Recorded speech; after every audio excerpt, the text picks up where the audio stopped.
And as Bill mentioned, it's going to get down below 10 degrees tonight. Temperatures too cold for us to be outside, and then too cold for your pets too. That's right. Stephanie Anastasi live at the Humane Educational Society and tells us what could happen to you if you leave your pets out in the cold. Stephanie. Josh and Latricia, yes, according to the HES executive director, a person can be charged with animal neglect or even abuse, depending on the situation. I want you to take a look here. This fenced-in area, it's usually full of barking dogs that are just running around here, but tonight it's empty, a sign that it's too cold for anyone. You just want to go play, I know you do. This sweet little 8-week-old puppy just wants to get out and play. Say, huh? All of these animals do. But on a cold day like this, it's not worth the risk. It is entirely too cold for them to be outside. HES Executive Director Bob Citrullo says just like us, your pets can suffer from frostbite and hypothermia in a matter of minutes. When we're outside, if we're outside for even 15, 20 minutes and we're cold, they're cold. Puppies and senior animals are the most vulnerable in this weather because they can't maintain their body heat properly. They should only be allowed out for a few minutes at a time.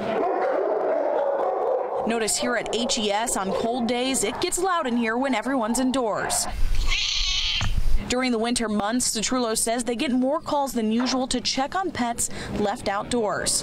When his officers get a call like this, they look for certain things before making a report. And by law, you must provide shelter, water, food, break from the wind. And if you don't, you could face some major consequences. If there's no intent to harm, we're looking at neglect at a minimum. But what if you work all day and have no choice but to leave your pup outside? We're definitely recommended if you are going to leave your animals outside for an extended amount of time, the doghouse needs to be up off the ground so it does maintain dry, some airflow underneath, and then have some kind of protection in the doghouse. Citrullo says if you're ever not sure, it's important to keep this in mind. If it's too cold for you, it's too cold for your four-legged friend.